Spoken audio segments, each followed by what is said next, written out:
ഗോവിന്ദനാമസങ്കീർത്തനം.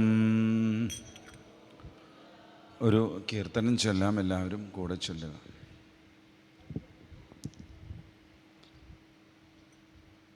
വേദത്തിൻ സാരമാം ഭാഗവതം വേദനിപ്പോർക്കെല്ലാം ദിവ്യൗഷധം വേണ്ടപോൽ ചൊല്ലുവാനെന്നിൽ മോഹം വേണമെൻ വാദേശ നിന്റെ വരം. ദുഃഖത്തെ ഇല്ലാതെയാക്കിയിടുന്നു ദ്വാരകാവാസന്റെ ദിവ്യലീല. സൂതൻ വിധി പോലെ ചൊല്ലിയിടുന്നു ശൗനകമാമുനി കേട്ടിടുന്നു. നാരായണ ഹരേ നാരായണ ഹരേ നാരായണ നാരായണ ഹരേ നാരായണ ഹരേ നാരായണ ഹരേ നാരായണ. കുന്തിയും ഭീഷ്മരും ഭക്തിയോടെ കാരുണ്യരൂപനെ വാഴ്ത്തിയിടുന്നു. ശാപം ലഭിച്ച പരീക്ഷിത്തിൻ്റെ താപം മാറ്റാൻ ശ്രീശുകനെത്തി. 4 ശ്ലോകങ്ങളാൽ നാരായണൻ നാൻമുഖനേകിനാൻ ഭാഗവതം. നാരദനീയതിനെ ഭക്ത്യാ നാരദൻ വ്യാസനം നൽകി ഭാഗ്യം. നാരായണ ഹരേ നാരായണ നാരായണ ഹരേ നാരായണ നാരായണ ഹരേ നാരായണ നാരായണ ഹരേ നാരായണ. മൈത്രേയൻ സാക്ഷാൽ വിദൂരനായി സൃഷ്ടിക്രമത്തെ പറഞ്ഞിടവേ സൂകരമായി പിറന്നു ദേവൻ. സൂര്യസമാനനായി ശ്രീകപിലൻ ദക്ഷന്റെ ദർപ്പത്തെ തീർത്തൂഹരൻ.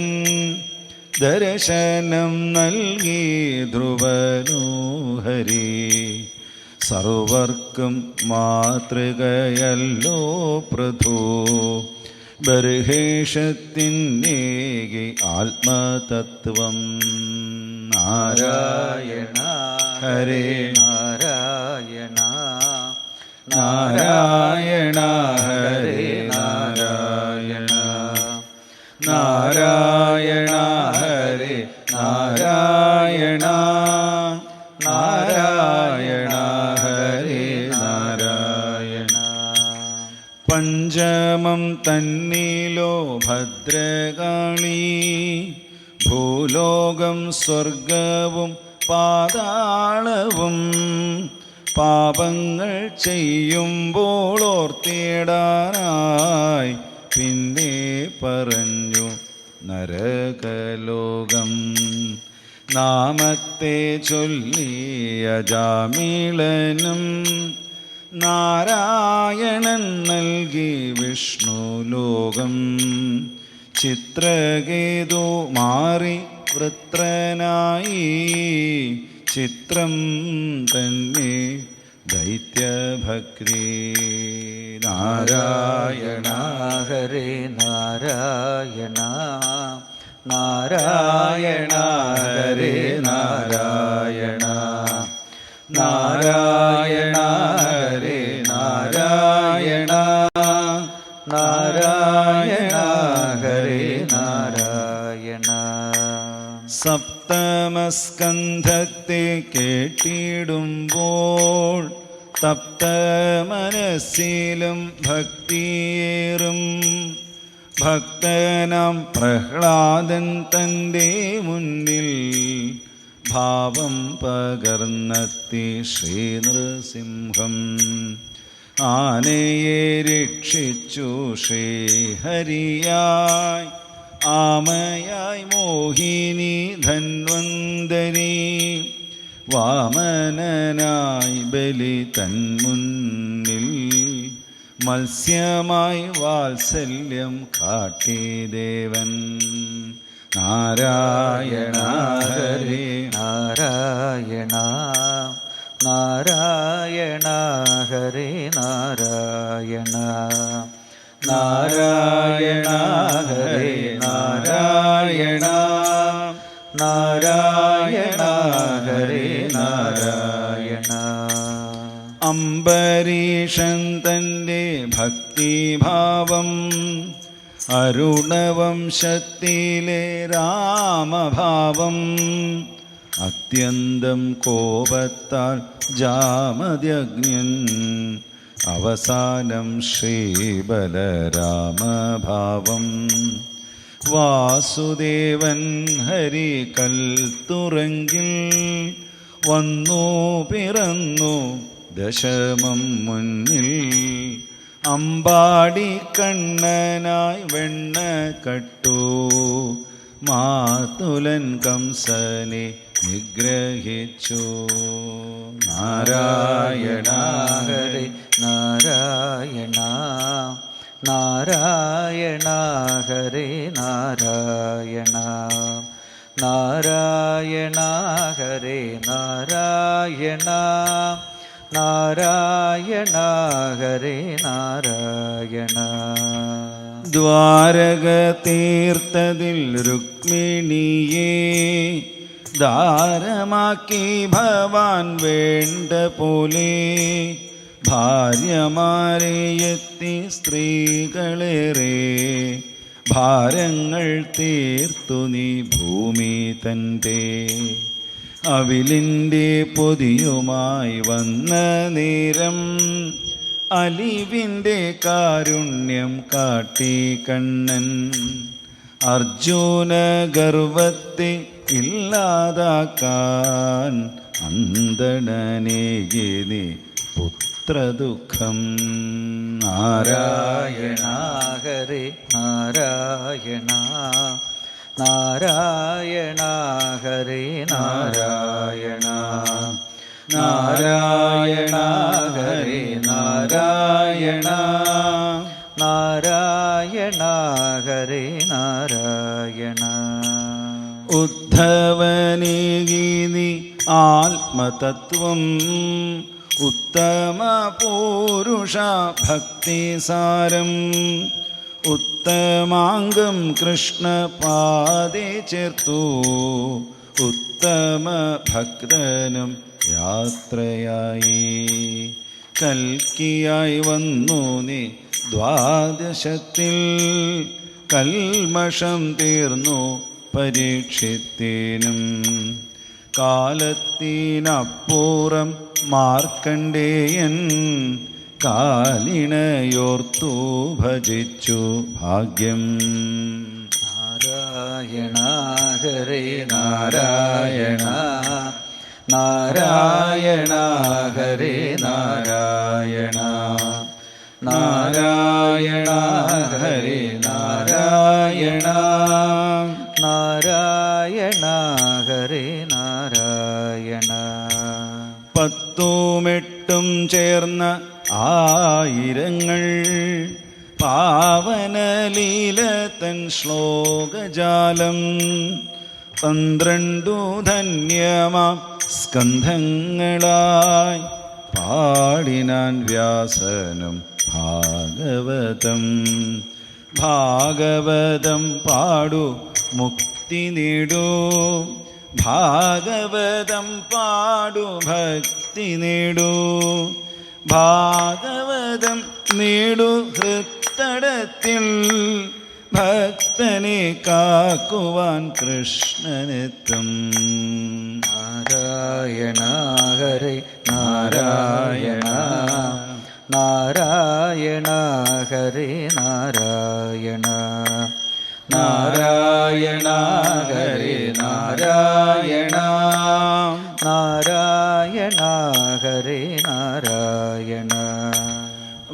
ഭാഗവതം പാടു മുക്തി നേടൂ, ഭാഗവതം പാടു ഭക്തി നേടൂ, ഭാഗവതം നേടു ഹൃത്തടത്തിൽ, ഭക്തനെ കാക്കുവാൻ കൃഷ്ണനെത്തും, ഭക്തനെ കാക്കുവാൻ കൃഷ്ണനെത്തും.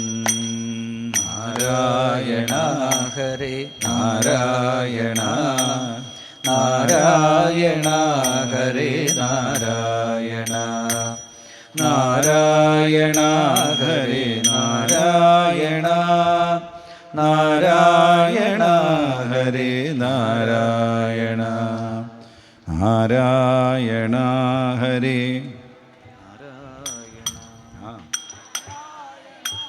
ഹരേ നാരായണ, ഹരേ നാരായണ, ഹരേ നാരായണ, ഹരേ നാരായണ. സർവത്ര ഗോവിന്ദനാമസങ്കീർത്തനം, ഗോവിന്ദനാമസങ്കീർത്തനം.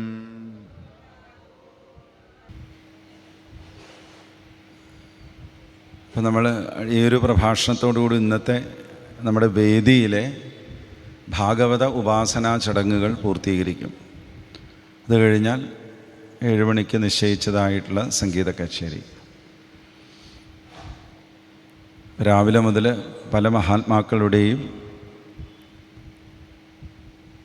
വിജ്ഞാനപ്രദമായ ഭഗവത് ഭക്തി തുടിക്കുന്ന ഹൃദ്യമായ വാക്കുകൾ നമ്മുടെ കാത് നുകർന്നു കഴിഞ്ഞിരിക്കുകയാണ്.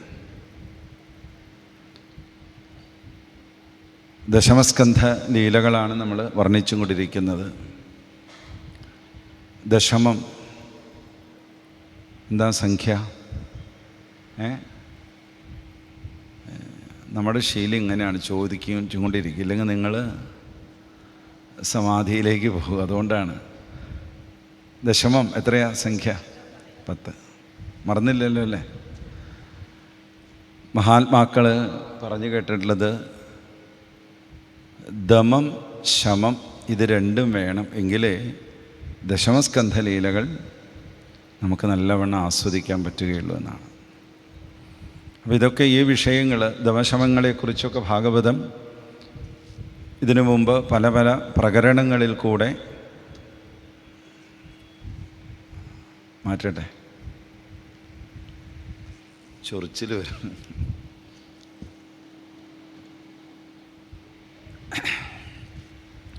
പല പ്രകരണങ്ങളിൽ കൂടെ പറഞ്ഞു വച്ചിട്ടുണ്ട്. നമ്മളെല്ലാവരും, നമുക്ക് ഭാഗവതം പറഞ്ഞു തരുന്ന എല്ലാ ഗുരുനാഥന്മാരും ഒരുപോലെ പറഞ്ഞു തരുന്ന ഒരു മഹാവാക്യമുണ്ട്. യസ്യ ശ്രവണമാത്രേണ മുക്തി കരതലേ സ്ഥിത. ഈ ഭാഗവതം വളരെ ശ്രദ്ധാപൂർവം കേട്ടുകഴിഞ്ഞാൽ, നന്നായിട്ട് കേട്ടാൽ എന്ത് കിട്ടും? മുക്തി കയ്യിലേക്ക് വരുന്ന, മുക്തിയെ തേടി പോകേണ്ട ആവശ്യം ഇല്ല, മുക്തിക്ക് വേണ്ടി നമ്മളൊന്നും ചെയ്യേണ്ടതില്ല എന്നാണ്. പക്ഷേ ശാസ്ത്രങ്ങൾ ഒരുപാട് അത് ചെയ്യൂ, ഇത് ചെയ്യൂ, സാധന ചെയ്യൂ എന്നാണ് പറഞ്ഞിരിക്കുന്നത്. അതൊരു വൈരുദ്ധ്യം നിറഞ്ഞ അതാണ് എന്ന് നമുക്ക് തോന്നും. പക്ഷെ അത് നല്ലവണ്ണം ഒരു ഗുരുമുഖത്തിലിരുന്ന്, ഒരു ഗുരു സമീപത്തിലിരുന്ന് നമ്മൾ നല്ലവണ്ണം ഗുരുവിനോട് ചോദിച്ചറിയുമ്പോൾ അത് മനസ്സിലാവും. അത് വ്യത്യസ്തങ്ങളായിട്ടുള്ള അർത്ഥങ്ങളെ അല്ലാതെ പ്രതിനിധീകരിക്കുന്നത്, അത് ഏക ആശയം തന്നെയാണ് എന്ന് ബോധ്യപ്പെടും. ഈ സാധന ചെയ്യുമ്പോൾ സത്യത്തിൽ നമ്മൾ നേടുകയല്ല ചെയ്യുന്നത് എന്നാണ്. ഇതൊക്കെ മഹാത്മാക്കളുടെ കാഴ്ചകളാണ്, അനുഭവങ്ങളാണ്. അവർ വാക്കുകളിൽ കൂടെ നമുക്ക് തന്നതുകൊണ്ട് അത് പങ്കുവയ്ക്കണമെന്നേ ഉള്ളൂ. ഏതുപോലെ ദഹനപ്പരയിൽ മനോഹരമായിട്ട് നമുക്ക് വേണ്ടിയിട്ടുള്ള കഴിക്കാനുള്ള ഭക്ഷണം ഉണ്ടാക്കി വയ്ക്കും. അവരാരും നമുക്ക് വന്ന് നേരിട്ട് വിളമ്പി തരാറില്ല. ഉണ്ടാവാറുണ്ടോ? ഇവിടെ അങ്ങനെ ഉണ്ടായിട്ടുണ്ടോ? ഇല്ല. വിളമ്പി തരാൻ കുറച്ച് പേര് നിൽക്കും. ഉണ്ടാക്കിയവരാണ് അതിൻ്റെ യഥാർത്ഥ സ്വാദ് നിശ്ചയിച്ചിരിക്കുന്നത്, അല്ലേ? അത് ഒരാൾ നമുക്ക് വിതരണം ചെയ്തു തരുന്നു എന്ന് മാത്രമേ ഉള്ളൂ. അപ്പോൾ ഇവിടുത്തെ വാക്കുകളൊക്കെ ഗുരോരനുഗ്രഹേണൈവ, അത് ആദ്യമേ പറയട്ടെ. ഇത് കേട്ടിട്ടൊന്നും നമ്മുടെ വാക്കുകളായിട്ട് കണക്കാക്കരുത്. ഇതാരുടെ വാക്കുകളാണ്? ഗുരോരനുഗ്രഹേണൈവ, ഗുരുവിൻ്റെ സങ്കല്പത്തിൽ നിന്ന്, അനുഗ്രഹത്തിൽ നിന്ന് മൊഴിഞ്ഞു വീണതായിട്ടുള്ളതാണ് ഈ വാക്കുകളൊക്കെ. അതുകൊണ്ടൊക്കെ വാക്കുകൊണ്ട്, അക്ഷരങ്ങളെ കൊണ്ട് ഭഗവാനെ പൂജിക്കുന്നു എന്ന് മാത്രമേ ഉള്ളൂ. അപ്പോൾ പറഞ്ഞു വന്നത്, സാധന എന്നുള്ളത് നമ്മിൽ ഉള്ളതായിട്ടുള്ള ആത്മചൈതന്യത്തെ നമുക്ക് അനുഭവിക്കാൻ തടസ്സമാക്കുന്നതിനെ അങ്ങോട്ട് നീക്കിക്കളയാം. ഇവിടെ പറഞ്ഞല്ലോ, ഗജേന്ദ്രമോക്ഷ ദിവസം ഒരു ശില്പി കല്ലിൽ ഈശ്വരനെ കൊത്തുകയല്ല, അത് കേട്ടതായതുകൊണ്ട് ഓർമ്മിപ്പിച്ച വേഗം ഓർമ്മ വരുമല്ലോ വിചാരിച്ചിട്ടാണ് ഞാൻ അങ്ങനെ എടുക്കുന്നത് കേട്ടോ. ഒരു കല്ലിൽ ശില്പി വിഗ്രഹത്തെ കൊത്തുകയല്ല, വിഗ്രഹമല്ലാത്തതിനെ പറയൂ അങ്ങോട്ട് നീക്കിക്കളയാണ്. അതിനുള്ള ആ കൗശലം മാത്രമേ ഈ ശില്പിക്ക് വേണ്ടൂ. അപ്പം നമ്മളൊക്കെ കുത്തിയാൽ ചിലപ്പോൾ ആ കല്ല് അതോടുകൂടി പൊട്ടിപ്പോവും, അല്ലേ? എന്നാ കല്ലിൻ്റെ മർമ്മമറിഞ്ഞ്, അതിൻ്റെ ശക്തി അറിഞ്ഞ്, അതിൻ്റെ ഗുരുത്വമറിഞ്ഞ്, എവിടുന്ന് തുടങ്ങണം, എങ്ങനെ തുടങ്ങണം എന്നൊക്കെ പരിശീലിച്ച ഒരാൾക്ക് വളരെ മനോഹരമായി കാത്തിരുന്ന് ക്ഷമയോടുകൂടി അതല്ലാത്തതിനെ നീക്കം ചെയ്താൽ കിട്ടും. ഇതുപോലെയാണ് സാധനയും എന്നാണ്. നമ്മളിൽ നമ്മളല്ലാത്തതിനെ അങ്ങോട്ട് നീക്കം ചെയ്യുക. അങ്ങനെ നീക്കം ചെയ്ത് കഴിയുമ്പോൾ ഇതൊരു വലിയ എന്താ പറയുക പരിപാടിയാണ്. ചിലപ്പോൾ വർഷങ്ങളോളം, അനവധി ജന്മങ്ങളോളം നീണ്ടു നിൽക്കുന്ന ഒരു കാര്യമായിരിക്കാം. ഈ ജന്മത്തിൽ ചിലപ്പോൾ നമുക്ക് മുഴുവനായിട്ട് സാധിച്ചില്ല എന്ന് വരും. കുഴപ്പമില്ല, അടുത്ത ജന്മത്തിൽ, ഈ കഴിഞ്ഞ ജന്മത്തിൽ എവിടെ നിർത്തി വെച്ചോ അവിടെ നമുക്ക് തുടങ്ങാൻ സാധിക്കും എന്നാണ്. ഇതൊക്കെ ഭാഗവതത്തിലെ കഥകളും കഥാസന്ദർഭങ്ങളെയും ഒക്കെ ചിന്തിച്ചാൽ നമുക്ക് മനസ്സിലാക്കാൻ സാധിക്കും. എന്നതുപോലെ ദമശമങ്ങൾ ശീലിക്കുക. ആ ശീലങ്ങൾ, സുശീലങ്ങൾ, നല്ല ശീലങ്ങൾ നമ്മൾ ശീലിച്ചു കഴിഞ്ഞാൽ യഥാർത്ഥമായിട്ടുള്ള ശ്രവണം നടക്കും എന്നാണ്. ശ്രവണം കാതുകൊണ്ടാണ് എന്നാണ് നമ്മളൊക്കെ ധരിച്ചു വച്ചിരിക്കുന്നത്. ഞാനുമൊക്കെ ഒരു കാലത്ത് അങ്ങനെയാണ്. കേൾക്കലാണ് മുഖ്യം, കേട്ടാൽ മതി, പരീക്ഷത്ത് അതിന് സാക്ഷിയാണ് എന്ന് വ്യാസഭഗവാൻ പറഞ്ഞിട്ടുണ്ട്. വേറെ ഒരു സാക്ഷിയെ നമ്മൾ കാണാൻ പോകണ്ട. പക്ഷേ പരീക്ഷത്തിൻ്റെ ശ്രവണമെന്ന് പറയപ്പെടുന്നത് കാതുകൊണ്ടായിരുന്നില്ല, കാതിൽ അദ്ദേഹം മറ്റൊരു സാധനം കൂടെയും വച്ചിരുന്നു എന്നാണ്. എന്താണത്? ഹൃദയം വച്ചു എന്നാണ്. ഹൃദയത്തിന് നേരിട്ട് കേൾക്കാൻ കഴിവില്ല. അപ്പോൾ ഹൃദയം എന്ത് ചെയ്തു? കാതുമായിട്ട് അതിനെയാണ് യോജിപ്പിച്ചു. അപ്പോൾ കാതിൽ ഹൃദയമിരിക്കുമ്പോൾ മാത്രമേ യഥാർത്ഥത്തിലുള്ള ശ്രവണം നടക്കാൻ സാധിക്കുള്ളൂ. പരീക്ഷത്തിനത് മനസ്സിലായി. എന്ത്? കൊട്ടാരത്തിലിരുന്നാൽ തൻ്റെ മനസ്സിനെ, തൻ്റെ ഹൃദയത്തെ ഇതിനോട് ചേർത്ത് വയ്ക്കാൻ പറ്റില്ല. ഏകാന്തതയിൽ ചെന്നാൽ അത് സാധിക്കും. അപ്പോൾ ആ പോക്കിന് വേണ്ടിയിട്ടാണ് ഭഗവാൻ തനിക്ക് ഇങ്ങനൊരു ശാപം പരോക്ഷമായിട്ട് നൽകിയത് എന്ന് അദ്ദേഹത്തിന് തിരിച്ചറിയാൻ സാധിച്ചു. ഇവിടെ സത്യത്തിലത് ആദ്യം ശാപമെന്ന് പറയുമെങ്കിലും അതിൻ്റെ പരിണാമം എന്താണെന്നാണ് നമ്മൾ ചിന്തിക്കേണ്ടത്. ശാപത്തിൻ്റെ പരിണാമം എന്താ? ഈ കഥയിൽ ഇതൊക്കെ ധാരാളം നമ്മൾ കേട്ടതല്ലേ, ചർച്ച ചെയ്തതല്ലേ. എത്രയോ മുഖങ്ങളിൽ നിന്ന് നമ്മൾ വീണ്ടും വീണ്ടും വീണ്ടും അത് കേട്ടയവർക്കിക്കൊണ്ടിരിക്കുന്നു. അഹം ബ്രഹ്മ പരം ധാമ ബ്രഹ്മാഹം പരമം പദം എന്നുള്ള ആ പരിണാമത്തിലെത്തിച്ചേർന്നു എന്നാണ്. തൻ്റെ ശരീരത്തെ പ്രകൃതിക്ക് വിട്ടുകൊടുത്തു എന്നാണ്.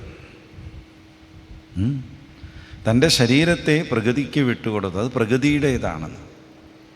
7 ദിവസത്തെ ശ്രീമദ് ഭാഗവത ശ്രവണം കൊണ്ട് പരീക്ഷത്തിന് അത് നല്ലവണ്ണം ഉറപ്പിക്കാൻ സാധിച്ചു എന്നുള്ളതാണ്.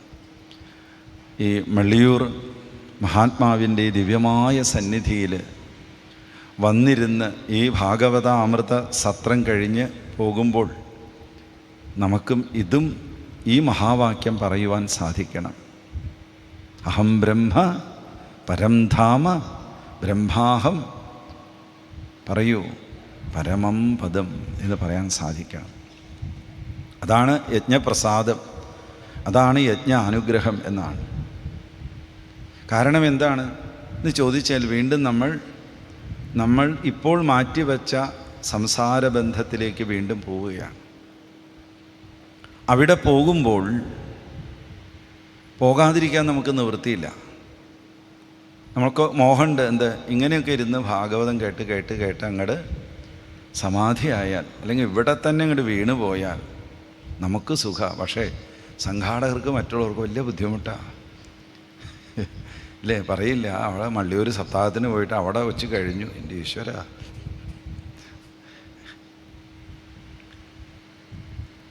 അപ്പോൾ ഒരാളുടെ അനുഗ്രഹം മറ്റൊരാൾ പറയുമ്പോൾ ചിലപ്പോൾ അനുഗ്രഹം കിട്ടിയ ആളുടെ അനുഭവസ്ഥിതിയിൽ നിന്ന് പറയണമെന്നില്ല.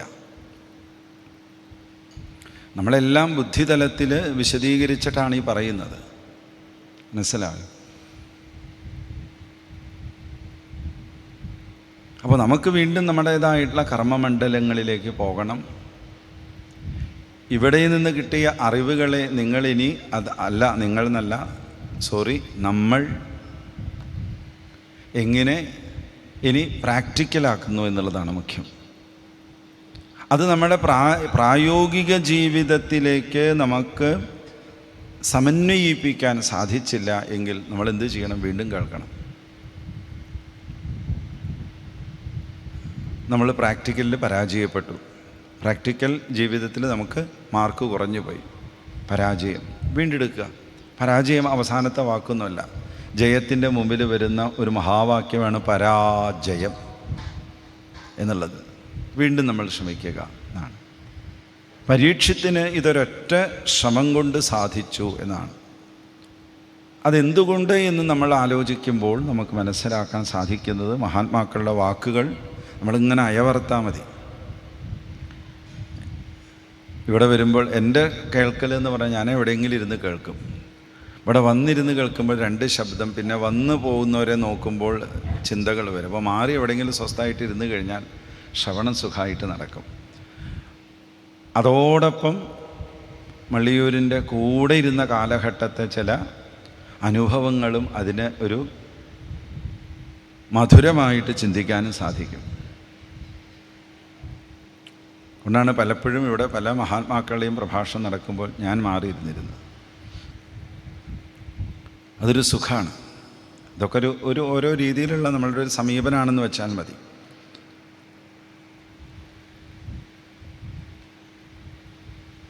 അപ്പോൾ പറഞ്ഞു വന്നത്,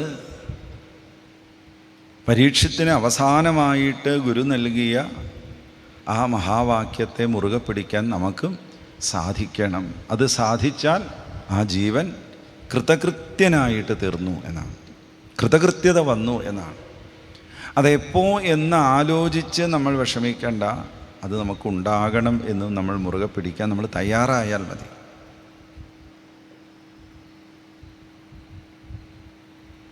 അറിവും അറിഞ്ഞിടും അർത്ഥവും പുമാൻ തന്നറിവും ഒരാദിമഹസ്സു മാത്രമാകും. വിരളത വിട്ട് വിളങ്ങും ആ മഹത്തരമാം അറിവിൽ അമർന്ന് അതുമാത്രമായിടേണം എന്ന് ഗുരു അദ്ദേഹത്തിൻ്റെ ഒരു മഹാവാക്യത്തിൽ പറഞ്ഞു വച്ചിരിക്കുന്നു എന്നാണ്. എന്ന് പറഞ്ഞാൽ ജ്ഞാനവും ജ്ഞേയവും ജ്ഞാതാവും ഒരേ ഒരു ആദിമചോദിസായിട്ടുള്ള ആ ഭഗവാൻ മാത്രമാണ് എന്നാണ്. എന്ന് പറഞ്ഞാൽ എങ്ങും നിറഞ്ഞ് പ്രകാശിക്കുന്ന ആ മഹത്തരമായിട്ടുള്ള ആത്മസത്തയിൽ വിലയിച്ച് അതുമാത്രമായിട്ട് തീരണം എന്നാണ്. പരീക്ഷത്തിന് ഭാഗവത ശ്രവണം കൊണ്ട് അത് സാധിച്ചു എന്നുള്ളതാണ് അദ്ദേഹത്തിൻ്റെ ധന്യത. ശൗനകാദികൾ നമ്മളിവിടെ തുടക്കത്തിലൊരു കീർത്തനം നമ്മൾ ചൊല്ലി ഇല്ലേ? ആ കീർത്തനം എന്താണെന്ന് മനസ്സിലായോ? തല ആട്ടിയാൽ പോരാ. തല മാത്രമല്ല നമുക്ക് ഈശ്വരൻ തന്നേക്കുന്നത്. ഭാഗവതം ഓരോ സ്കന്ധത്തിലെയും കഥകൾ ശരിക്കൊരു 12 അധ്യായം വായിക്കുന്ന ഒരു ഫീൽ അല്ലേ? അതാണ് അതിൻ്റെ ഉദ്ദേശം. ഭാഗവതം തുടക്കം മുതൽ അവസാനം വരെ ഒന്ന് നമുക്ക് അനുസ്മരിക്കാൻ സാധിച്ചു. ഇതൊക്കെ ഈ ഭക്തകവികൾ ചെയ്യുന്ന, നമുക്ക് ചെയ്തു തരുന്ന വലിയ വലിയ അനുഗ്രഹങ്ങളാണ്. ഭക്തശിരോമണി വാഴകുന്നമായാലും അതിനു മുമ്പേ ഇവിടെ വന്നുപോയ ഭക്തകവി പുംസ്കോവിലം പൂന്താനമായാലും എഴുത്തച്ഛനായാലും കുഞ്ചൻ നമ്പ്യാരായാലും അങ്ങനെ കുറേ മഹാത്മാക്കൾ നമുക്ക് അതാത് കാലഘട്ടത്തിൽ തന്നിട്ടുണ്ട് എന്നാണ്.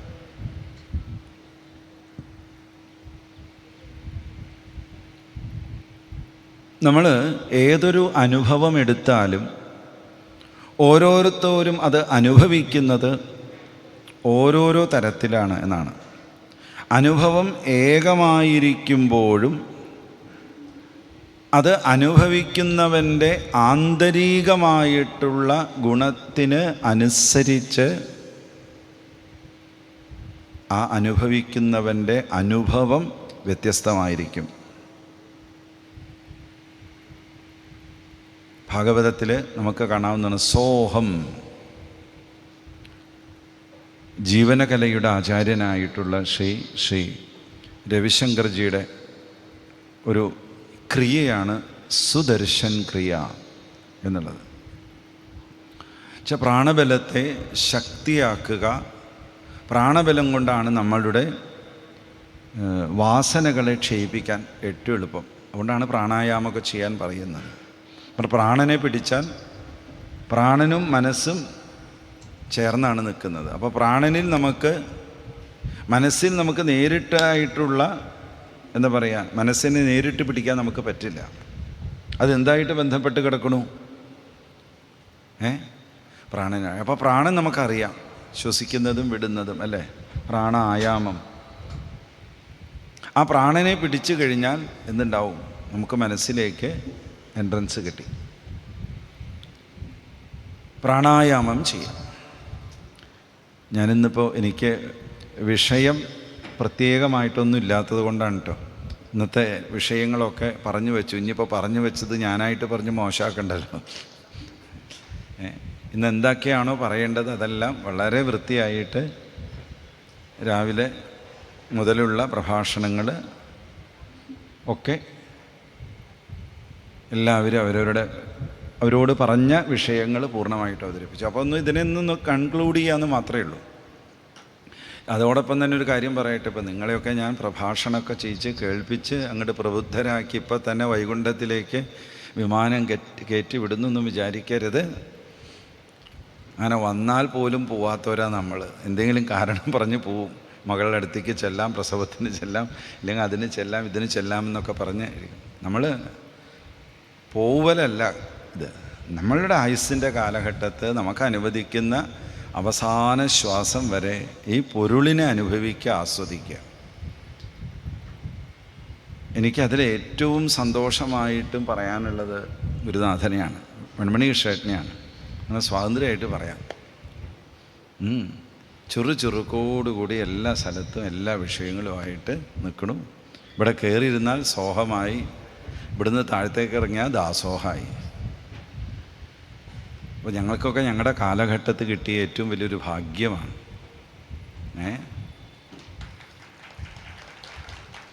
കാരണം ഇങ്ങനെ അവൈലബിളായൊരു ഗുരുവിനെ കിട്ടാൻ പ്രയാസം അല്ലേ? ഷേട്ടാ, ഞങ്ങളെല്ലാവരും കടപ്പെട്ടിരിക്കണം.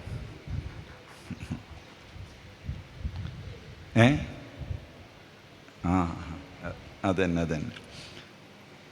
കൃഷ്ണേട്ടെന്ന് പറഞ്ഞാൽ രാധാപ്പളും ഉണ്ട്, രാധാകൃഷ്ണന്മാർ. ഇത് ലിവിങ് പെയറാണ് ഭാഗവതത്തിൽ. അപ്പം ഇങ്ങനെയുള്ള മഹാത്മാക്കൾ ഉള്ള കാലഘട്ടത്ത്, കാരണം 2-3 തലമുറകളുടെ ജീവിത ശൈലികളും പുരോഗമനങ്ങളും ഒക്കെ കണ്ടവരാണ് എന്നാണ് പറയുന്നത്.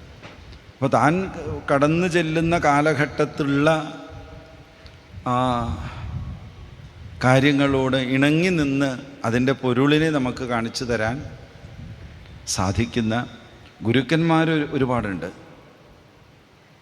ഇത് ഒരു പുകഴ്ത്തലോ ഇകഴ്ത്തലോ അല്ല, ഒരു യാഥാർത്ഥ്യം പറഞ്ഞു എന്ന് മാത്രമേ ഉള്ളൂ.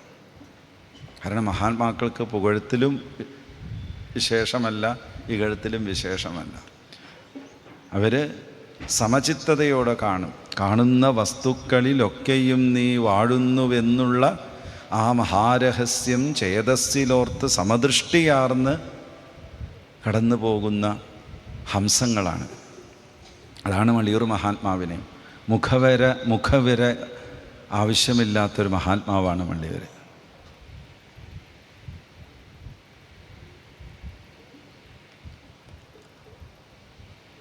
അപ്പോൾ ആ കാലഘട്ടത്ത് അവരുടെ കൂടെ അവരുടെ കർമ്മങ്ങളെ കാണുക, അവരുടെ സാധനകളെ കാണുക, അവരുടെ പ്രവൃത്തികളെ കാണുക, അവരുടെ വാക്കുകളെ കേൾക്കുക, അവരുടെ വാക്കിൻ്റെയും പ്രവൃത്തിയുടെയും പൊരുത്തം നമുക്ക് തിരിച്ചറിയാൻ സാധിക്കുക. ഇതൊക്കെയാണ് ഞാനിവിടെ പറഞ്ഞു വന്നത്. അതും കൂടെ കിടക്കട്ടെ. നമ്മളെ ഏതൊരു അനുഭവം എടുത്താലും അത് അനുഭവിക്കുന്നത് ഓരോ തരത്തിലാണ് എന്ന് പറഞ്ഞു.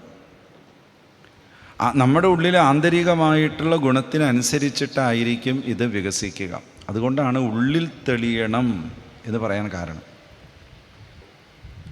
നമ്മുടെ ഉള്ളിലുണ്ട് എന്ന് പറയപ്പെടുന്നത് നമ്മളിൽ തെളിഞ്ഞു വരണമെങ്കിൽ ഉള്ളിലുള്ള ആന്തരികമായിട്ടുള്ള അതിൻ്റെ തടസ്സങ്ങളെ നമുക്ക് തീർക്കാൻ സാധിക്കണം.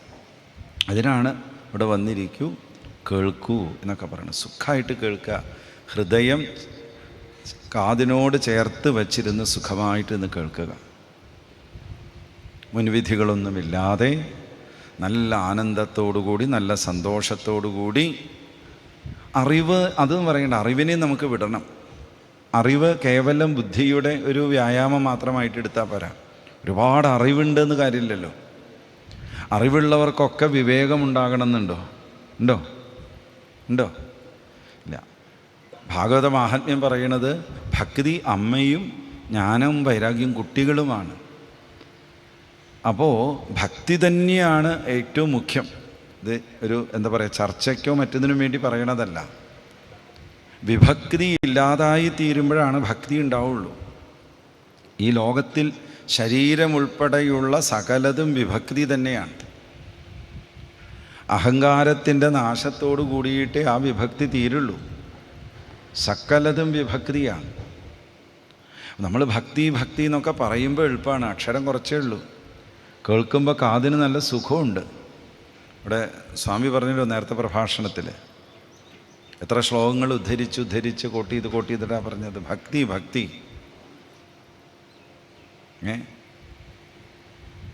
എൻ്റെ മുത്തശ്ശിയമ്മയൊക്കെ കുട്ടിക്കാലത്ത് ഇതന്നെ പ്രാർത്ഥികമായിട്ടുള്ളൂ. ഭക്തിയെ തന്നാലും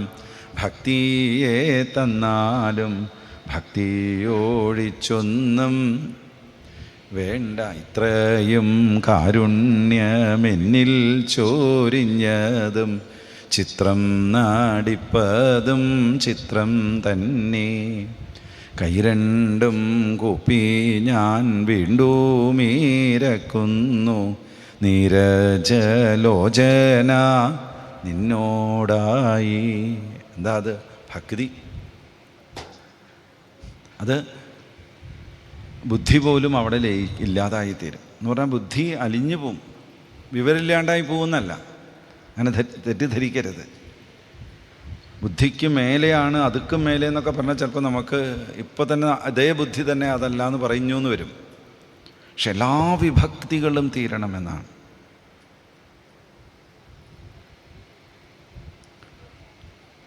അപ്പോൾ ആ സുദർശൻ എന്നുള്ള ക്രിയയിൽ ഈ സോഹം എന്നുള്ള മന്ത്രമാണ്, അതിൻ്റെ ഗമങ്ങളാണ്. അതിങ്ങനെ പ്രത്യേകമായിട്ടുള്ള രീതിയിൽ ചൊല്ലുമ്പോഴാണ് അത് ഊർജമായിട്ട് വരുന്നതും നമ്മളുടെ കോശങ്ങളിലൊക്കെ ഉള്ള സകല മാലിന്യങ്ങളും പുറന്തള്ളപ്പെടുകയും ദിവ്യമായൊരനുഭൂതിയും ഒക്കെ ഉണ്ടാവുക. അതൊക്കെ ചെയ്തവർക്കറിയാം. അപ്പോൾ സോകം എന്നുള്ള ആ ഏകമായ പൊരുളായിരിക്കുമ്പോഴും നമ്മളെല്ലാവരും അനുഭവിക്കുന്നതായിട്ടുള്ളത് പലതരത്തിലുള്ള വ്യത്യസ്തങ്ങളായിട്ടുള്ള അനുഭവങ്ങളാണ്. അതെന്തുകൊണ്ടും ചെയ്യാം. നമ്മുടെ ഇന്ദ്രിയങ്ങളാണ് നമുക്ക് ഓരോ അനുഭവങ്ങൾ തരുന്നത്. കണ്ണ് കാഴ്ചകളെ കൊണ്ടുതരുന്നു, കാത് ശബ്ദങ്ങളെ കൊണ്ടുതരുന്നു, നാസിക എന്തിനെ കൊണ്ടുതരുന്നു? സുഗന്ധത്തെ ഇല്ലെങ്കിൽ ദുർഗന്ധത്തെ കൊണ്ടുവരുന്നു, ത്വക്ക് സ്പർശനത്തെ തരുന്നു എന്നാണ്. അപ്പോൾ ഈ പഞ്ചേന്ദ്രിയങ്ങൾ ആ ഇന്ദ്രിയങ്ങളിൽ കൂടെ നൽകുന്നവയാണ് നമ്മൾ പലപ്പോഴും അനുഭവം. ഇതാണ് ഏറ്റവും വലിയ അനുഭവം എന്ന് അങ്ങോട്ട് ധരിച്ചുപോയി. അതിനെ മാറ്റി നിർത്താൻ നമുക്ക് സാധിക്കണം എന്നാണ്.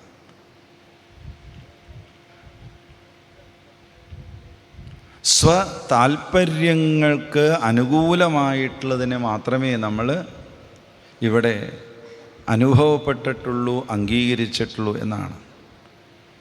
ഇനി സ്വതാൽപര്യങ്ങൾക്ക് പ്രതികൂലമായിട്ട് ബാധിക്കുന്നവയെ അത് എത്ര ഹിതകരമായാൽ പോലും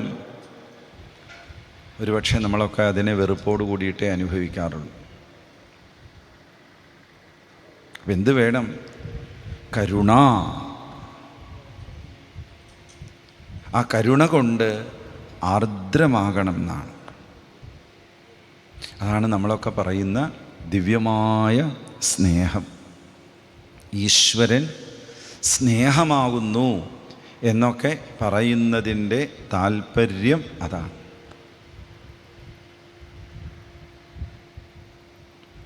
ഈ കരുണയായാലും ശരി, സ്നേഹമായാലും ശരി, അതൊക്കെ നമ്മുടെ ഉള്ളിൽ വേണ്ട വിധത്തിൽ നിറഞ്ഞു നിൽക്കണം. ഈ സ്നേഹം സ്വാർത്ഥതയിലേക്ക് ചേർന്നാലോ? നമുക്കൊക്കെ അങ്ങനൊരു സാധനം ഉണ്ടല്ലേ, പുറത്ത് കാണാത്ത എന്നാൽ അകത്ത് അമർത്തി പിടിക്കുന്നൊരു സാധനമുണ്ട്, സ്വാർത്ഥത. എൻ്റെ ഈ സപ്താഹത്തിനൊക്കെ പോകുമ്പോൾ ഞങ്ങൾക്ക് നല്ല അനുഭവങ്ങളാണ്. നല്ല ചിലത് ഭയങ്കര അനുഭവങ്ങളാണ്. നമ്മളൊരു യജ്ഞപ്രസാദം കൊടുത്താൽ ഒരെണ്ണം കൂടെ തരണം. എന്തിനാ? കൂട്ടുകാരിക്ക് കൊടുക്കാൻ. ഓള് വന്നിട്ടില്ല, ഓൾക്ക് വേണം, എന്നോട് പ്രത്യേകം ഏൽപ്പിച്ചിട്ടുണ്ട്. പിന്നെ മകൾക്ക് വേണം. എനിക്ക് 2 കുട്ടികളാണ്, 2 പേർക്ക് ഒരേ യജ്ഞപ്രസാദം തരുമോ? നമ്മൾ ഇത് ഇവിടെ വന്നവർക്ക് മുഴുവൻ കൊടുക്കാനുണ്ടാകുമോ? അവർക്കൊക്കെ ഈ യജ്ഞപ്രസാദം എത്തുമോ എന്നൊന്നും ചിന്തിക്കില്ല. നമ്മളെന്തും ചിന്തിക്കപ്പോൾ 2 എക്സ്ട്രാ. അതെന്താ കാരണം? വലിയ കുഴപ്പമില്ലാത്ത സ്വാർത്ഥത. അങ്ങനെ പറഞ്ഞോളൂ, കുഴപ്പമില്ല. അത് പറയാൻ മടിയുണ്ടെന്ന് എനിക്കറിയാം. നമ്മളൊക്കെ ഈ പടവുകൾ കയറി വന്നവരല്ലേ. അപ്പം ഈ കരുണ, സ്നേഹം എന്നുള്ളതിലൊക്കെ സ്വാർത്ഥത വന്നു കഴിഞ്ഞാൽ, അഹന്ത വന്നാൽ, അഹന്തയുടെ താല്പര്യങ്ങൾ വന്നാൽ അത് പിന്നെ വളരില്ല. ദിവ്യമായ ഒരു ഔഷധം ഇല്ലെങ്കിൽ ഒരു ജലം ഈശ്വരൻ ചിത്താർദ്രത്വം നമുക്ക് നൽകിയിട്ടുണ്ട്. പക്ഷേ അതൊക്കെ നമ്മൾ ഞാനെന്നും എൻ്റേതും എന്നുള്ള തലത്തിലൊന്ന് ബന്ധിപ്പിച്ച് കൊണ്ടുപോവാണ് എന്നാണ്. അതിനങ്ങോട്ട് വിടുമ്പോഴാണ് ധാര മുറിയാതെ നമുക്ക് അനുഭവിക്കാൻ സാധിക്കുക. അങ്ങനെയുള്ളവരാണ് മഹാത്മാക്കൾ. സ്വാർത്ഥതകളില്ല. ഇത് നമുക്ക് പറയാൻ വളരെ എളുപ്പമാണ്. സ്വാർത്ഥതയില്ലാതെ നിങ്ങൾ എല്ലാത്തിനെയും ഒരുപോലെ സ്നേഹിക്കൂ എന്നൊക്കെ പറയാനും ആഹ്വാനം ചെയ്യാനും അതിലുപരി വേഗത്തിൽ കേൾക്കാനും ആശയം മനസ്സിലാക്കാനൊക്കെ സാധിക്കും. പക്ഷേ ഇടയ്ക്കിത് പെടുന്നതാണ്. ഇത് പെടുമെന്നുള്ളത് ഓർക്കാൻ ഒറ്റ കഥ മതി. ചക്രവർത്തി സ്ഥാനം ഉപേക്ഷിച്ച് എല്ലാം വിട്ട് ഒരു സ്ഥലത്തേക്ക് വന്നു ഇല്ലേ? ഇടയ്ക്ക് വന്നു. കഴിഞ്ഞു പോയ കഥ വല്ലതും ഓർമ്മയുണ്ടോയെന്ന് അറിയട്ടെ. ഡാഷ് സ്ഥലത്തേക്ക് വന്നു. കേൾക്കണില്ല?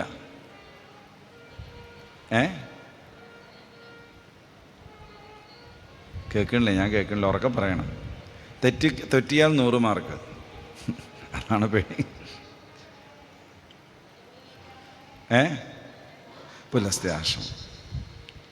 പുലഹാശ്രമം അല്ലേ?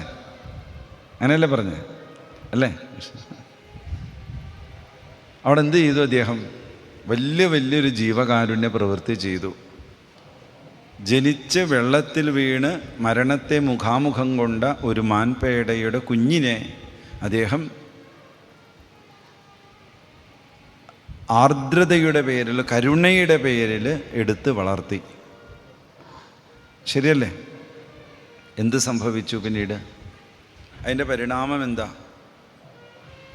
ഭരതൻ പിന്നീടൊരു മാനായിട്ട് പിറക്കേണ്ടി വന്നു. ഇതിനിടയ്ക്ക് നമ്മൾ കുസൃതി ചോദ്യം ചോദിക്കട്ടെ, അങ്ങനെയാണ് നമുക്കൊക്കെ എന്തൊക്കെ ജനിക്കേണ്ടി വരുമല്ലേ? ഇത് നമ്മൾ പാഠമാക്കാറുണ്ടോ? നമ്മളൊക്കെ വിചാരിക്കണ എന്താ, ഇതെന്നോ കഴിഞ്ഞ കഥ. ഇപ്പം എല്ലാവരും ഭരതനെ പോലെ ആവാനാണ് തീരുമാനം നോക്കുക. നമ്മൾ ഭരതനേക്കാൾ ഉപരിയായിട്ട് ചിന്തിക്കുന്ന ചിന്തകന്മാരാണെന്നൊക്കെ ചിന്തിച്ച് തലയാട്ടിപ്പോവും. പക്ഷേ ഭരതനേക്കാൾ വലിയ അധപ്പതന നമുക്ക് പറ്റണത്. അപ്പോൾ അദ്ദേഹത്തിൻ്റെ ആ ഗുണം സ്വാർത്ഥതയിൽ തങ്ങിപ്പോയപ്പോഴാണ് എന്ത് പറ്റിപ്പോയത്? വീഴ്ച പറ്റിപ്പോയത്. അത് അദ്ദേഹം എങ്ങനെ തീർത്തു? മാൻ്റെ ജന്മം കഴിഞ്ഞ് ഒരു ജീവൻ മുക്ത ശരീരത്തെ സ്വീകരിച്ച് ശരീരത്തിലിരുന്ന് മുക്തനായും കൊണ്ട് അദ്ദേഹം വർത്തിച്ചു എന്നാണ്. ഒക്കെ ഉപയോഗിക്കേണ്ടി വന്നു അദ്ദേഹത്തിന്. അപ്പോൾ രണ്ടും നമുക്ക് ഭാഗവതം കാണിച്ചു തരികയാണ്. നമ്മളുടെ സ്നേഹം സ്വാർത്ഥതൽപരമായിട്ട് പോയാൽ ഉണ്ടാവുന്ന ഭവിഷ്യത്തുകളും ജന്മങ്ങളും പ്രാരബ്ധങ്ങളും ഒക്കെ എന്ത് എന്നൊരു വശത്ത് കാണിക്കുമ്പോൾ, മറുവശത്ത് ഇതൊക്കെ വിട്ടാലുണ്ടാകുന്ന ആനന്ദം. ഇവിടെ പറഞ്ഞല്ലോ ആനന്ദം. ആനന്ദം എന്നുള്ള വാക്ക് നമ്മൾ ഇതിനു മുമ്പുള്ള പ്രഭാഷണത്തിൽ 2 പ്രഭാഷണത്തിലും ഒരുപാട് കേട്ടതാണ്. ആനന്ദം ആനന്ദം ആനന്ദം എന്നുള്ളത്. അത് കിട്ടണമെങ്കിൽ ഇതായിരുന്നു. നമുക്കിത് തിരിച്ചറിയാൻ വളരെ എളുപ്പമാണ്. നമ്മളൊക്കെ ആ ദശ കഴിഞ്ഞു പോയവരാണ്. എന്താ, നവജാത ശിശുക്കളായിട്ടുള്ളവരാണല്ലേ, കുഞ്ഞായിട്ടിരുന്നവരാണെന്ന്. നിഷ്കളങ്ക സാന്നിധ്യം. അതാണ് ഇവിടെ വരുമ്പോൾ ഭാഗവത ഹംസത്തിൻ്റെ അടുത്തിരിക്കുമ്പോഴുള്ള അനുഭവം. അത് അറിയാം, നിങ്ങൾക്ക് പറയാത്ത കാര്യമൊന്നും ഞാൻ പറയേണ്ട ആവശ്യമില്ല. അദ്ദേഹത്തിൻ്റെ സമീപത്ത് വരുമ്പോഴെന്താ, ആ നിഷ്കളങ്കമായ പുഞ്ചിരി, നിഷ്കളങ്കമായ ചിരി, ചിലപ്പോൾ വളരെ വിചാരത്തിലേക്ക് നമ്മളെ തള്ളിവിടുന്ന നർമ്മം. എന്താ പറയുക, ചിന്തയെ വളർത്തുന്ന നർമ്മങ്ങളാണ്. അല്ലാണ്ട് വെറും തറ നർമ്മങ്ങളല്ല, ഉയർന്ന നർമ്മങ്ങളാണ്. അദ്ദേഹത്തിൻ്റെ ആത്മകഥ ഉണ്ടെങ്കിൽ ഒന്ന് മേടിക്കണം, നിങ്ങൾ വായിക്കണം. അതിൽ നെച്ചൂർജി എഴുതിയൊരു കഥ ഇപ്പോൾ ഓർമ്മ വരികയാണ്. പ്രായമായിട്ടുള്ള സമയത്ത് ഇഞ്ചക്ഷന് ഡോക്ടർ ഇവിടെ വന്നേക്കാണ് ഇഞ്ചക്ഷൻ എടുക്കാൻ വേണ്ടിയിട്ട്, എന്തോ ഒരു കാര്യത്തിൽ. അപ്പോൾ ഇഞ്ചക്ഷനായിട്ട് നിൽക്കുന്ന സമയത്ത് ഇപ്പോൾ പരമേശ്വരനും ഉണ്ണിയുണ്ടല്ലോ, അന്ന് വളരെ ചെറിയ ഉണ്ണിയാണ്, ശിശുവൻ നിൽക്കുക. മുത്തശ്ശന് എന്തിനാ കുത്തണേന്നറിയോ?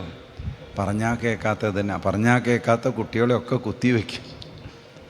ആ കുട്ടിക്ക് മനസ്സിലാക്കാവുന്ന വിധത്തിൽ കുട്ടിക്കൊരു നിർദ്ദേശം കൊടുത്തു. അപ്പോൾ പറഞ്ഞാൽ അനുസരിക്കണം, പറഞ്ഞാൽ അനുസരിക്കുന്നവരെ എന്തുണ്ടാവില്ല, കുത്തിവെക്കില്ല. അതിലൊരു ചിന്തയില്ലേ, നമ്മളൊക്കെ വേണ്ട കാലത്ത് നമ്മുടെ ആരോഗ്യം നോക്ക്, വേണ്ട വിധത്തിൽ നോക്ക് എന്നൊക്കെ പറഞ്ഞ സമയത്ത് അതൊന്നും നോക്കാതെ പറഞ്ഞു തീർക്കണേനുള്ള കുത്തല്ലേ ഇത്. കുത്തിവയ്പ്പ് എന്ന് പറഞ്ഞാൽ എന്താ? അപ്പോൾ ചെറിയവരായാലും ചെവി കൊടുക്കണം എന്ന് പറഞ്ഞ പഴമക്കാരുടെ നിർദ്ദേശം ചെറുതല്ല, വലിയത് തന്നെയാണ്. ആ നിഷ്കളങ്കത എന്നാണ്. അതാണ് നമുക്ക് ഇത്തരത്തിലുള്ള സത്സംഗത്തിൽ നിന്ന് ലഭിക്കേണ്ടത്. ഞാനിനി ഇങ്ങനെ വലിച്ച് നീട്ടണ പോലെ നിങ്ങൾക്ക് ചിലപ്പോൾ തോന്നിയെന്ന് വരാം, ഇല്ല. അതുകൊണ്ട് നമ്മളൊക്കെ സോഹം എന്നുള്ള ആ പരമ്പൊരുൾ തന്നെയാണ്.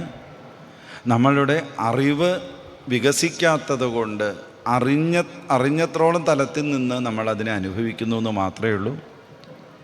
അറിഞ്ഞത് ഇത്രയുമുണ്ടെങ്കിൽ അറിയാത്ത ഇതിൻ്റെ വലിയൊരു തലം എത്രയുണ്ട് എന്ന് സ്വയം മനനം ചെയ്യുക, സത്സംഗങ്ങളിലൊക്കെ പങ്കെടുക്കുക. ഇവിടെ മഹാത്മാക്കൾ അവരുടെ മൊഴികളിൽ കൂടെ നൽകിയ ഭാഗവതാമൃതിൻ്റെ കണത്തെ ഒരിക്കലും പുറന്തള്ളാതിരിക്കുക, അത് മനനം ചെയ്യുക. ഭാഗവത മാഹാത്മ്യത്തിൽ പറയുന്നത് അതാണല്ലോ, ദുന്ധുകാരിക്ക് എന്തുകൊണ്ട് മോക്ഷം കിട്ടി, മറ്റുള്ളവർക്ക് എന്തുകൊണ്ട് കിട്ടിയില്ല എന്നുള്ള ചോദ്യത്തിന് വിഷ്ണു പാർഷദന്മാർ നൽകുന്നൊരു ഉത്തരമുണ്ട്. ദുന്ധുകാരി മനനം ചെയ്തു, മറ്റുള്ളവർ അത് നിർവഹിച്ചില്ല, ചെയ്തില്ല എന്നാണ്. അപ്പോൾ ദുന്ധുകാരി കേട്ടതുകൊണ്ട് മാത്രമല്ല, ദുന്ധുകാരിക്ക് മനനം ആവശ്യമായിരുന്നു എന്നാണ്. എന്നാൽ പരീക്ഷത്തിൻ്റെ കഥയിൽ അതൊന്നും പറയണില്ല. അതാണ് രസം. അപ്പോൾ നമ്മളെപ്പോലെയുള്ള ആധുനിക ദുന്ധുകാരികൾ, അങ്ങനെ പറഞ്ഞാൽ വിരോധമുണ്ടോ? വിരോധം ഉണ്ടെങ്കിൽ ഞാൻ തിരിച്ചെടുത്തു. ഞാൻ പറയേണ്ടത് പറഞ്ഞു, ഞാൻ തിരിച്ചെടുക്കുകയാണ്. നമ്മെപ്പോലെയുള്ള ദുന്ധുകാരികൾ എന്ത് ചെയ്യണം? സത്സംഗത്തിൽ പരമാവധി ഇരിക്കുക. ഇന്നലെയും മിനിയാന്നുമല്ല, ഒരുവിധം എല്ലാ ഇവിടെ വന്ന ആചാര്യന്മാരും നമ്മളോട് പറഞ്ഞു സത്സംഗ മഹത്വം.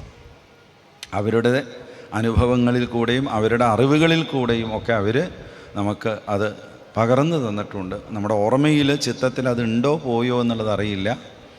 നിങ്ങളെങ്ങനെ അതിനെ റെക്കോർഡ് ചെയ്ത് സ്വന്തമാക്കി എന്നുള്ളത് അറിയില്ല.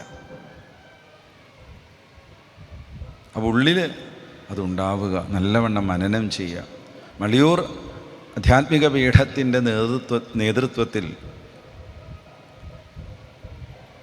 ആ മഹാത്മാവിൻ്റെ ജയന്തിയുടെ പേരിലുള്ള ഉത്സവം, ആ ഉത്സവത്തിനോട്, ഭാഗവത ഹംസത്തിൻ്റെ ഉത്സവം എന്ന് പറഞ്ഞു കഴിഞ്ഞാൽ, നമുക്ക് അശരീരിയായിരുന്നിട്ടും അദ്ദേഹത്തിൻ്റെ ശരീരത്തിലുള്ള കർമ്മം തീർന്നു. ആ കർമ്മം കഴിഞ്ഞ് അദ്ദേഹം ഭഗവാനിൽ വിലയം പ്രാപിച്ചു എന്നാണ്. എന്നിട്ടും എന്താ ചെയ്യണത്? നമുക്ക് സംഘടിപ്പിച്ച് തരികയാണ്. ഈ ഒരു കാലഘട്ടത്ത്, ഉത്തരായണ കാലഘട്ടത്ത്, ദിവ്യമായ ഏത് സൽക്കർമ്മത്തിനും ഏറ്റവും അധികം പുണ്യത്തെ പ്രദാനം ചെയ്യുന്ന ഈ കാലഘട്ടത്ത് അദ്ദേഹത്തിൻ്റെ കുടുംബം, കുടുംബാംഗങ്ങൾ ഒരുപാട് ജീവിതത്തിൻ്റെ വെല്ലുവിളികളും അതുപോലെ മറ്റുള്ള കഷ്ടപ്പാടുകളൊക്കെ സഹിച്ചും അവർ ചെയ്യുന്ന എഫക്റ്റിന് നമ്മുടെ സമൂഹത്തിന് പ്രതികരിക്കാൻ പറ്റാത്തതിൻ്റെ ഒരു തെളിവാണിത്. എന്താ ആളുകൾ വരാത്തതെന്ന് ചോദിച്ചാൽ, ആളുകൾ വരാത്തത് എന്തോ അതല്ല നമ്മുടെ വിഷയം. വരണമെങ്കിൽ അതേ നമ്മൾ തന്നെ പറയും, ഭാഗവതം കേൾക്കാൻ പുണ്യം വേണം, സുകൃത്തം എന്ന് വേണം. ഭാഗവതെന്ന് പറയാൻ പോലും എന്ത് വേണം? സുകൃതം വേണം. ഇല്ലെങ്കിൽ ആ പുസ്തകം എന്നേ പറയുള്ളൂ. ഇടയ്ക്ക് നമുക്ക് പോലും അബദ്ധം പറ്റും. ആ ഭാഗവതം എന്നുള്ള പ്രത്യക്ഷ കൃഷ്ണൻ്റെ രൂപത്തെ പറയാൻ പുണ്യം എന്നുള്ളത് വേണം. അപ്പോൾ അത് കുറഞ്ഞു വരുന്നൊരു സാഹചര്യ കാലഘട്ടമായിരിക്കാം. കലിയുടെ കൽമഷങ്ങൾ കൂടെ കൂടെ വർദ്ധിക്കുന്നൊരു കാലഘട്ടമായിരിക്കാം എന്നുള്ളതാണ്. അപ്പോൾ ഇവിടെ ആൾ വരുന്നുണ്ടോ, കേൾക്കുന്നുണ്ടോ, കഴിക്കുന്നുണ്ടോ, പോകുന്നുണ്ടോ എന്നുള്ളതല്ല. അത് നമ്മളുടെ പൗരധർമ്മമാണ്. നമുക്ക് ഇത് നടത്തി തരുന്നുണ്ട് എന്നുള്ളതാണ് എൻ്റെ ഏറ്റവും മുഖ്യമായിട്ട് എനിക്ക് തോന്നുന്നത്. ആണോ? വേണമെങ്കിൽ നമ്മളൊക്കെ എന്താ ചിന്തിക്കുക, നമ്മൾ ഇത്രയൊക്കെ കഷ്ടപ്പെട്ട് ഇത്രയൊക്കെ ധനം ഇതിനു വേണ്ടി ചെലവഴിച്ച് നടത്തിയിട്ടും ആളുകൾക്ക് വലിയ താല്പര്യമില്ല. എന്തിനപ്പോൾ ഇതിന് ഇരുന്ന് വായിക്കണമെങ്കിൽ അകത്തിരുന്ന് സുഖമായിട്ട് ഗണപതിയുടെ അടുത്തിരുന്ന് നേരെ ഇരുന്ന് വായിച്ചാൽ പോരെ എന്ന് ഞാൻ ചിന്തിക്കാറുണ്ട്. ഇടയ്ക്ക് സംസാരിക്കുമ്പോഴും പറയാറുണ്ട്. പക്ഷെ അത് പറ്റില്ല എന്നാണ് പറയണത്. അത് പറ്റില്ല എന്ന് അവർ പറയാൻ പറയുന്നതിൻ്റെ കാരണത്തിൻ്റെ പൊരുൾ ഇപ്പോഴാണ് മനസ്സിലായത്. കാരണം ആര് വരുന്നു, ആര് വരുന്നുള്ളത് എന്നുള്ളതല്ല. നമുക്ക് നാളെ വരാൻ പറ്റുമോ, നാളെ വരാൻ പറ്റില്ല എന്നുള്ളത് അത് കാലം നിശ്ചയിക്കണം, അല്ലേ? നമ്മുടെ കയ്യിലിരിക്കുന്ന, ഗുരുനാഥൻ പറയാറുണ്ട്, കയ്യിലിരിക്കുന്ന വാച്ച് ഇങ്ങനെ കറങ്ങിക്കൊണ്ടിരിക്കുക. അത് നോക്കുമ്പോൾ എന്താ മനസ്സിലാവേണ്ടതെന്നറിയോ? നമ്മളെ ഇട്ട് കറക്കാനുള്ള സാധനമാണ്. നമ്മൾ കറങ്ങണു ആ കറക്കത്തിനനുസരിച്ച്.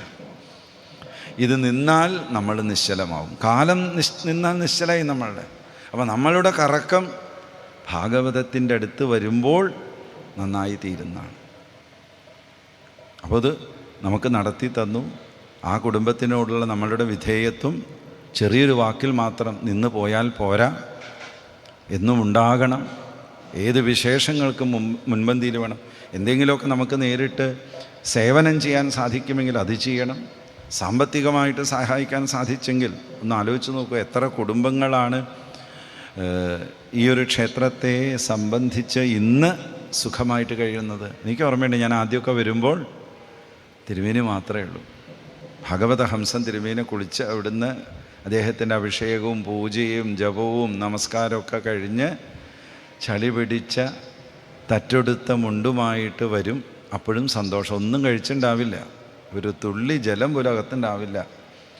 അദ്ദേഹം വരുമ്പോൾ കാണാൻ നിൽക്കും. എന്നാൽ അദ്ദേഹം ഇത്ര നേരമായിട്ട് ഒന്നും കഴിച്ചിട്ടില്ല, ഭക്ഷണം കഴിച്ചിട്ട് നമുക്ക് കാണാം, നമസ്കരിക്കാമെന്ന് നമ്മൾ വിചാരിക്കണ്ടേ? നമുക്കില്ല. നമുക്ക് കാണുമ്പോൾ എൻ്റെ പ്രേമം സ്നേഹം കാണിക്കാനാണ് നമുക്കൊക്കെ തിരക്ക്. അദ്ദേഹത്തിന് ഒന്ന് വാഷ്റൂമിൽ പോകണം, എനിക്ക് നമസ്കരിച്ചിട്ട് പോയാൽ മതി, അതിന് പോലും സമ്മതിക്കില്ല. അപ്പോഴും അദ്ദേഹം നിഷ്കളങ്കമായിട്ടുള്ള ചിരി. ഇതൊക്കെയാണ് നമ്മൾ ഇതൊക്കെ നമ്മൾ നേരിട്ട് കണ്ടേക്കണതാണ്. അപ്പോഴും ഒരാളോടും ഒരു പരാതിയുമില്ലാതെ. അതാണ് ഞാൻ നേരത്തെ പറഞ്ഞത്, മള്ളിയൂരിന് വാക്കുകൊണ്ടൊരു മുഖവര ആവശ്യമില്ല. ആ മുഖം, ആ കർമ്മം, അതൊക്കെ അത്രയും ഗംഭീരമാണ്. അപ്പോൾ വളരെ സന്തോഷം. ഈ സത്സംഗം തുടരട്ടെ, തുടരട്ടെ, തുടരട്ടെ, തുടർന്നും കൊണ്ടിരിക്കട്ടെ. ഒരുപാട് സുകൃതികളായിട്ടുള്ള ജീവന്മാർക്ക് ഇവിടെ വന്ന് പങ്കെടുത്ത് ഈ ഭാഗവത ഹംസത്തിൻ്റെ അനുഗ്രഹം, അദ്ദേഹത്തിൻ്റെ ഭൗതിക രൂപം മാത്രമേ ഇല്ലായുള്ളൂ, അദ്ദേഹത്തിൻ്റെ മറ്റെല്ലാ സാധനാശക്തിയും പ്രേരകശക്തിയും ഊർജവും ഇവിടെ നിറഞ്ഞു നിൽക്കുന്നുണ്ട്.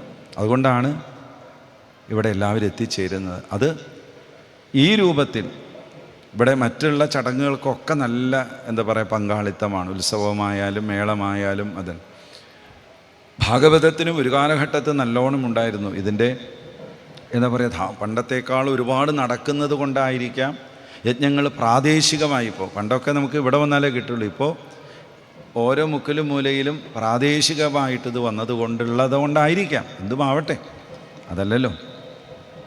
എന്നിരുന്നാലും ഇതിങ്ങനെ മുടക്കം കൂടാതെ നടത്തുന്നു. അതിൽ നമ്മൾ പങ്കെടുക്കുക, നമ്മളുടെ വാക്കുകൾ കേട്ട് പ്രേരകമായി തോന്നി വരാൻ സാധിക്കുന്ന കുടുംബങ്ങളെ വരും വർഷങ്ങളിൽ പങ്കെടുപ്പിക്കുക. ഈ ഒരു ഡേറ്റ് കൃത്യമാണ്. ഫെബ്രുവരി 3-ാം തീയതി അല്ലേ, 2-ാം തീയതി കഴിയത്തക്ക വിധത്തിലാണ് ഇതിൻ്റെ കണക്ക്. അപ്പോൾ അതിന് പുറകോട്ട് ചിന്തിച്ചാൽ മതി. അത് നമ്മളൊരു കലണ്ടറിൽ, നമ്മളുടെ വാർഷിക കലണ്ടർ പദ്ധതിയിൽ മള്ളിയൂർ സപ്താഹം, പേറ്റുമാനൂർ ഉത്സവം, കൊടിയേറ്റ്, ആറാട്ട് എന്നൊക്കെ പറയണ പോലെ മള്ളിയൂർ മഹാത്മാവിൻ്റെ ഹംസജയന്തി ഇപ്പോൾ കലണ്ടറിൽ കാണാം നമുക്ക്. അത് നമ്മുടെ ജീവിത കലണ്ടറിലും കൂടി നമ്മളൊന്ന് വയ്ക്കുക. അടുത്ത വർഷം വരുമ്പോൾ ഒരു 4 ആളെ നമുക്ക് കൂട്ടിക്കൊണ്ടുവരാൻ സാധിക്കുക. അപ്പോൾ ഒരു 50 പേര്, 4 പേരെ കൂട്ടിക്കൊണ്ടുവന്നാൽ നല്ലൊരു വിജ്ഞാന സദസ്സായിട്ട് മാറും. എത്രയോ മഹാത്മാക്കളുടെ ഭാഷണങ്ങൾ നമുക്ക് വീണ്ടും കേൾക്കാം. കഴിഞ്ഞ കൊല്ലം കേട്ടു, ഈ കൊല്ലവും കേട്ടു. അടുത്ത കൊല്ലമാകുമ്പോഴേക്കും ഭഗവാൻ ഒരുപാട് അനുഭവങ്ങൾ നമുക്ക് നൽകും. ആ അനുഭവത്തിൻ്റെ വെളിച്ചത്തിൽ നമുക്ക് പറയാനൊക്കെ സാധിക്കുകയും ചെയ്യും. അപ്പോൾ വളരെ സന്തോഷം. ഞാൻ ഇന്ന് ഇങ്ങനെയൊക്കെ പറയാൻ കാരണം, ഞാനിത് കഴിഞ്ഞാൽ പോകട്ടോ, ഒന്നും തോന്നരുത്. വേണമെങ്കിൽ എനിക്കത് ഈ കാര്യം പറയാതിരുന്ന് പോവാം. കുറച്ച് നേരം കണ്ടില്ലെങ്കിൽ, ഒരു ദിവസം കണ്ടില്ലെങ്കിൽ നിങ്ങൾ ചോദിക്കും അവിടെ വേണമെങ്കിൽ ഇത്രയും, ചിലപ്പോൾ അതും ഉണ്ടാവില്ല. മറ്റൊരു കാര്യം, നേരത്തെ ഏറ്റുപോയത് കൊണ്ട്, നിർവാഹമില്ലാത്തത് കൊണ്ട്, നമ്മൾ പറയില്ല മനസ്സ് ഇവിടെ വെച്ച് പോവാന്ന് പറയാം. അപ്പോൾ വളരെ സന്തോഷം. നിങ്ങൾക്ക് എല്ലാവർക്കും മള്ളിയൂർ ആ മഹാത്മാവിൻ്റെ ഭാഗവത ഹംസം ശ്രീ മള്ളിയൂർ ശങ്കരൻ നമ്പൂതിരി അവറുകളുടെ അനുഗ്രഹം, മള്ളിയൂർ ശ്രീ മഹാഗണപതിയുടെ അനുഗ്രഹം, ഭാഗവത കൃഷ്ണൻ്റെ അനുഗ്രഹം എന്നുമുണ്ടാകട്ടെ. സുകൃതികളായിട്ട് നിങ്ങൾക്ക് വരും ദിവസങ്ങളിലും എല്ലാ ഭാഷണങ്ങളും വേണ്ട വിധത്തിൽ കേട്ട് ആസ്വദിച്ച് വലിയൊരു അനുഭവത്തോടു കൂടി നിങ്ങൾക്ക് നിങ്ങളുടെ കുടുംബങ്ങളിലേക്ക് മടങ്ങാനും, നിങ്ങളുടെ വാക്കുകൾ ഇനി നിങ്ങളുടെ ഫോണിൽ കൂടെയോ വാട്സപ്പിൽ കൂടെയോ മുഖപുസ്തകത്തിൽ കൂടെയോ ഒക്കെ പോകുന്നുണ്ടെങ്കിൽ ഇവിടെ വന്ന് നിങ്ങളുടെ എക്സ്പീരിയൻസ് നിങ്ങൾ ഷെയർ ചെയ്യണം. കാരണം ഇവിടെ ഭാഗവതം മാത്രമല്ല, പ്രഗത്ഭരായിട്ടുള്ള സംഗീതജ്ഞരുടെ അവരുടെ സാധനാബലം നമുക്ക് പാട്ടുരൂപേണ കേൾക്കാൻ സാധിക്കും. കലാകാരന്മാരുടെ തപസ്സിൻ്റെ ഫലം നമുക്ക് ദൃശ്യമായിട്ട് കിട്ടി. ഇങ്ങനെ പലതും കിട്ടി. അത് 1-2 വാക്കുകളിൽ ഒതുങ്ങുന്നതല്ല എന്ന് ചുരുക്കം. അപ്പം എല്ലാവർക്കും നന്മകൾ നേർന്നും കൊണ്ട് വാക്കുകൾ ഉപസംഹരിക്കുന്നു. ഇങ്ങനെ വീണ്ടും ഇതിലൊരു ഭാഗമാക്കാൻ സാധിച്ചത് ഗുരുകൃപ, ഗുരുനാഥൻ്റെ കൃപ, പരമ്പരയുടെ കൃപ, മൺമറഞ്ഞ ഭഗവാനിൽ ലയിച്ച ഭാഗവതന്മാരുടെ കൃപ, ഇതാണ് എന്ന് പറയട്ടെ. എനിക്ക് മള്ളിയൂർ അദ്ദേഹത്തെക്കുറിച്ച് ഒരുപാട് പറയാനുണ്ട്. പക്ഷെ അതൊക്കെ പിന്നീടാവാം, എപ്പോഴെങ്കിലും ഒരു അവസരം. ഞാൻ എൻ്റെ തൃപ്തിക്ക് ഏതെങ്കിലും വേദിയിൽ ഞാൻ പറയും. എനിക്ക് പറയണമെന്ന് തോന്നിയാൽ ഞാൻ പിന്നെ വിഷയം ഉണ്ടാക്കി പറയും. അപ്പോൾ എൻ്റെ സ്മരണകൾ അതങ്ങനെയാണ്. അത് ഉള്ളിലിരിക്കട്ടെ എപ്പോഴും കെടാതെ എന്ന് മാത്രം പറഞ്ഞുകൊണ്ട് നിർത്തുന്നു. ഗോവിന്ദനാമ സങ്കീർത്തനം.